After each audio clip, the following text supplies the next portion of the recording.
Good afternoon बच्चों। आज हम हिस्ट्री में 7th chapter tribes, nomads and settle communities पढ़ने जा रहे हैं। इस चैप्टर में हम पढ़ेंगे कि जो जाति वर्ग थे, जातियां थी या खाना बदोश लोग थे, उनकी जो सेटलमेंट थी वो कैसे थी, वो कैसे बसे हुए थे, उनके बारे में हम पढ़ने जा रहे हैं। बताया कि ये जो पहला, दूसरा, तीसरा चैप्टर है, इसमें हमने किंगडम्स के बारे में पढ़ा है। तो अब हम यहाँ पे पढ़ेंगे कि जैसे जैसे सेंचुरीज़ बदलती गई तो उसी के साथ पॉलिटिकल, सोशल और इकोनॉमिक डेवलपमेंट्स भी होते गए। यानी कि पहले की सदी से इन सेंचुरीज़ के बदलने से बहुत सारी चेंज आती रही। तो जो सोशल चेंज है वो भी हर जगह सेम नहीं थी, यानी कि सोशल चेंज जो थी उनमें डिफरेंसेस आने लगे।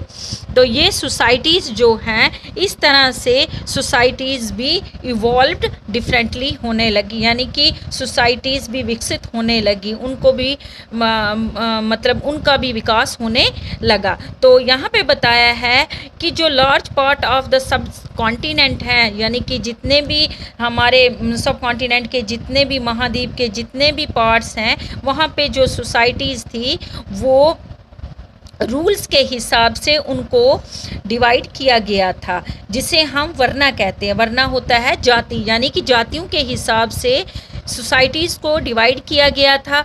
और ये जो रूल्स थे ये ब्राह्मण्स रूल्स बनाते थे, और इन रूल्स को जो रूल्स थे ये लार्ज किंगडम्स वाले इनको एक्सेप्ट करते थे, यानी कि राजा महाराजा इनके रूल्स को एक्सेप्ट करते थे।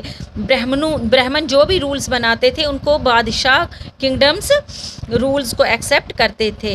फिर डिफरेंसेस जो थी बिटवीन हाई और लो, यानी कि ऊंचे और नीचे की, यानी ऊंच नीच की जो डिफरेंसेस थी कि कौन अमीर है, कौन गरीब है, कौन बड़ा है, कौन छोटा है, तो इसमें भी दिन ब दिन चेंज आने लगी। दिल्ली सल्तनत जो है, इसमें आपने देखा है कि मुगल्स जो थे वो भी, उनके समय में भी जो सोशल क्लासेस थे उनमें भी चेंज आने लगी। तो यहाँ पे है कि जो ट्राइबल सोसाइटीज़ हैं, यानी कि सिटीज़ से पीछे जो ट्राइबल सोसाइटीज़ हैं, जिनको हम कहते हैं कबीले की जो सोसाइटीज़ होती हैं, जिस तरह से हम लोग एक सोसाइटी में रहते हैं, वैसे ही ये ट्राइबल वाले भी जो कबीले वाले होते हैं, यानी जो जंगलों में रहने वाले होते हैं, इनका भी एक अलग से अपना सिस्टम होता है, एक अपनी सोसाइटी होती है। जो इनकी सोसाइटी होती है उसमें ये कोई भी इनके अपने अलग से कोई रूल्स वगैरह नहीं होते हैं, और ना ही इनको कोई ब्राह्मण रूल्स एक्सेप्ट करने के लिए कहता है, और ना ही इनके जो क्लासेस हैं उनको अनइक्वल क्लासेस नहीं, उनको डिवाइड नहीं किया गया होता है, इनकी सोसाइटीज़ को डिवाइड नहीं किया होता है। कुछ ऐसी सोसाइटीज़ होती हैं जिनको हम ट्राइब्स कहते हैं। यहाँ पे आगे हम पढ़ेंगे कि जो ट्राइब्स के मेंबर्स होते हैं वो एक ही जगह, एक मतलब जगह, एक बाउंड में रहते हैं, और बहुत सारे जो होते हैं वो एक मतलब एक एरिया जैसा बनाते हैं, वहाँ पे वो सारे एक साथ एक ग्रुप में रहते हैं, और ये मतलब अपना रोज़गार, अपना घर चलाने के लिए, ज़िंदा रहने के लिए खेती बाड़ी करते हैं और शिकार करते हैं। शिकार करके या जानवरों को पाल के ये अपना घर चलाते हैं।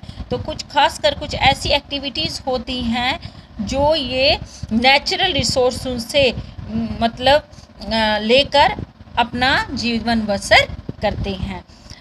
कुछ ऐसे ट्राइब्स होते हैं जो कि वो एक जगह से दूसरी जगह खाने पीने की तलाश में जाते हैं। ये जो ट्राइबल ग्रुप होता है, ये कि ज़मीन का कोई एक हिस्सा जो है उसको साफ करके उसे पास्चर्स, मतलब वहाँ पे एक साथ मिलके वहाँ पे खेती बाड़ी करते हैं, और उन्होंने कोई भी अपना हिस्सा अलग से नहीं बनाया होता है, यानी कि divided this amongst households according to its own rules. इन्होंने अपने ही हिसाब से उस हिस्से को डिवाइड किया होता है, और वहाँ पे वो अपने हिसाब से पास्चर्स करते हैं। मैनी लार्ज ट्राइब्स, बहुत सारे ऐसे सब कॉन्टिनेंट हैं जहाँ पे मतलब कि ज़्यादातर ये लोग जंगलों में, हिली जगह, पहाड़ों पे या रेतीली जगहों पे ये लोग जाते हैं, यानी कि ज़्यादातर जंगलों में, पहाड़ों में ये लोग ज़्यादा बसते हैं।